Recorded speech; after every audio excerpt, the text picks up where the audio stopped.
How to turn on notification when someone mention me on TikTok.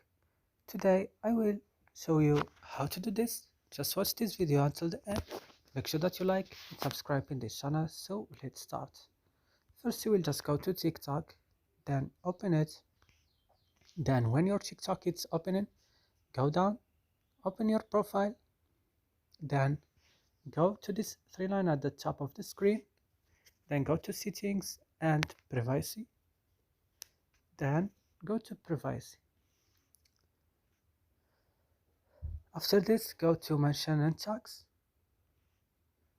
and turn on this when you are mentioned, like this, and that's it. It will work with you correctly. I hope this video is useful for you guys. Don't forget to like and subscribe in our channel, and see you next video.